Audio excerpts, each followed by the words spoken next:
पिछले श्लोक में अर्जुन ने स्वजनों को न मारना उचित बताते हुए कहा कि यदि वे मुझ पे प्रहार करें तो भी मैं उन्हें नहीं मारना चाहता, और यदि उन्हें मारकर मुझे त्रिलोकी का राज्य मिलता हो, पृथ्वी ही नहीं त्रिलोकी का राज्य मिलता हो, तो भी मैं उन्हें नहीं मारना चाहता। अब अगले श्लोक में अर्जुन अपनी इन्हीं बातों की पुष्टि परिणाम की दृष्टि से करते हैं। निहत्य धार्तराष्ट्रान्नः का प्रीतिः जनार्दन पापमेवाश्रयेदस्मान् हत्वैतानाततायिनः। अर्थात हे जनार्दन, धृतराष्ट्र के पुत्रों व संबंधियों को मारकर हमें क्या प्रसन्नता होगी? इन आतताइयों को मारकर तो हमें पाप ही लगेगा।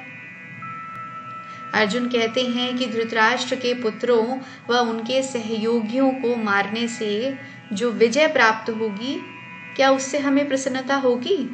नहीं। इनको मारने से इस लोक में और परलोक में हमारी कुछ भी इष्ट सिद्धि नहीं होने वाली।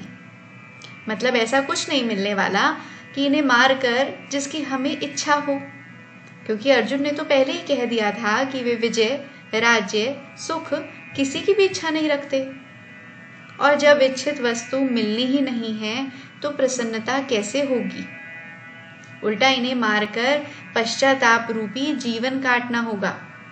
सारा जीवन पश्चाताप करना होगा कि ये कैसा अनर्थ कर दिया, अपनों को ही मार दिया। हम सदा उनका अभाव महसूस करेंगे, उनकी मृत्यु का शोक हमें सताता रहेगा। और इस प्रकार हम जब तक इस धरती पर जीवित रहेंगे, यह सब सोचकर हमें कभी भी प्रसन्नता नहीं होगी। और यहाँ तक कि इस पाप कर्म के कारण परलोक भी दुखमय हो जाएगा। ध्यान दें, अर्जुन ने कहा इन आतताइयों को मारने से पाप लगेगा।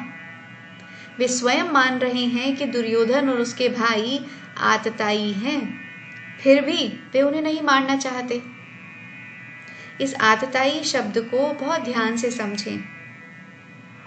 वशिष्ठ स्मृति में बताया गया है कि आतताई 6 प्रकार के होते हैं, या कहिए कि आतताई के 6 लक्षण होते हैं। अग्निदो गरदश्चैव शस्त्रपाणिर्धनापहः क्षेत्रधारापहर्ता च षडेते ह्याततायिनः। अर्थात आग लगाने वाला, विष देने वाला, हाथ में शस्त्र लेकर मारने को उद्यत हुआ, धन का हरण करने वाला, जमीन छीनने वाला और स्त्री का हरण करने वाला, ये सभी आतताई की श्रेणी में आते हैं। अब देखिए, दुर्योधन जो था उसमें ऐसे कोई 1-2 लक्षण नहीं थे, बल्कि 6 के 6 लक्षण थे। उसमें पूरा पक्का आतताई था दुर्योधन। उसने पांडवों को लाक्षागृह में आग लगाकर मारना चाहा। उसने भीम को भोजन में विष मिलाकर दिया, उसे मारना चाहा। इस प्रसंग पर हमने विस्तार से चर्चा की थी पिछले सत्रों में। उस वीडियो का लिंक आपको डिस्क्रिप्शन बॉक्स में मिल जाएगा, जहां से आप वह प्रसंग दोबारा से सुन सकते हैं। और तीसरा लक्षण देखें, हाथ में शस्त्र लेकर मारने को, तो वो खड़ा ही था युद्ध भूमि में। जुए में छल कपट से उसने पांडवों का सारा धन और राज्य छीन लिया था, और अन्याय पूर्वक द्रौपदी को सभा में लाकर उसने द्रौपदी का घोर अपमान किया था। और हमारे शास्त्रों में भी लिखा है कि आतताई को मारने से मारने वाले को कोई भी दोष या पाप नहीं लगता। तो अब ये प्रश्न उठना स्वाभाविक है कि शास्त्रों के ज्ञाता तो अर्जुन भी थे। ये बात उन्हें भी पता होगी कि अपना अनिष्ट करने के लिए आते हुए आतताई को बिना विचार किए मार देना चाहिए, और ऐसा करने से पाप भी नहीं लगता। तो अर्जुन क्यों कह रहे हैं कि दुर्योधन आदि को मारने से उन्हें पाप लगेगा? तो वो इसलिए क्योंकि हमारे शास्त्र ये भी कहते हैं कि मनुष्य को कभी हिंसा नहीं करनी चाहिए। न हिंस्यात् सर्वा भूतानि। हिंसा न करना परम धर्म है, अहिंसा परमो धर्म। और तीसरी बात जो अर्जुन को इस समय सबसे ज्यादा महत्वपूर्ण लग रही है, एव पापिष्ठतमो यह कुर्यात् कुल नाशनम, जो अपने कुल का नाश करता है वो सबसे बड़ा पापी है। तो इसी प्रकार के तर्कों के साथ अर्जुन भगवान के समक्ष अपना मत रख रहे हैं कि युद्ध करना ठीक ही नहीं है। तस्मान्नार्हा वयं हन्तुं धार्तराष्ट्रान् स्वबान्धवान् स्वजनं हि कथं हत्वा सुखिनः स्याम माधव। अर्थात इसलिए हे माधव, अपने ही बांधव धृतराष्ट्र के पुत्रों को मारने के लिए हम योग्य नहीं हैं, क्योंकि अपने ही कुटुंब को मारकर हम कैसे सुखी होंगे। देखिए, अभी तक तो अर्जुन ने स्वजनों को न मारने के बहुत से कारण बताए, तर्क रखे, अपना मत रखा भगवान के सामने, पर अब कितनी बड़ी बात बोल रहे हैं कि हम उन्हें मारने के लिए योग्य ही नहीं हैं।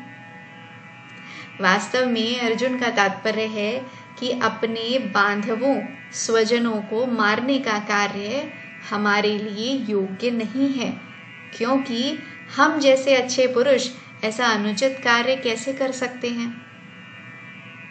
आतताइयों का इस प्रकार वध करना किसी सामान्य व्यक्ति को शोभा दे सकता है, परंतु अर्जुन कोई सामान्य व्यक्ति नहीं है, वे स्वभाव से ही साधु हैं। इसीलिए वे विपक्ष के साथ भी साधुवत व्यवहार करना चाहते हैं। अर्जुन का मत है कि इन कुटुंबियों के मरने की आशंका से ही इतना दुख हो रहा है, तो फिर यदि हम इन्हें मार दें तो कितना दुख होगा और हम किस प्रकार सुखी होंगे। लेकिन अर्जुन ये भूल रहे हैं कि ऐसा व्यवहार एक क्षत्रिय के लिए कदापि उपयुक्त नहीं है। ममता जनित मोह के कारण वे एक क्षत्रिय होने का जो कर्तव्य होता है उस ओर विचार ही नहीं कर पा रहे हैं। कारण कि जहां मोह होता है वहां मनुष्य का विवेक दब जाता है और वे अपना कर्तव्य भूल जाता है। यही हो रहा है अर्जुन के साथ इस समय। देखिए, राज्य के प्रशासन के लिए जो उत्तरदायी व्यक्ति होता है उसका साधु स्वभाव का होना जरूरी है, ठीक बात है ये, पर उसका कायर नहीं होना चाहिए। साधु स्वभाव और कायरता में फर्क है। उदाहरण के लिए विचार करें, भगवान श्री राम इतने साधु स्वभाव पुरुष थे कि आज भी लोग राम राज्य में रहना चाहते हैं, किंतु उन्होंने कभी कायरता तो नहीं दिखाई।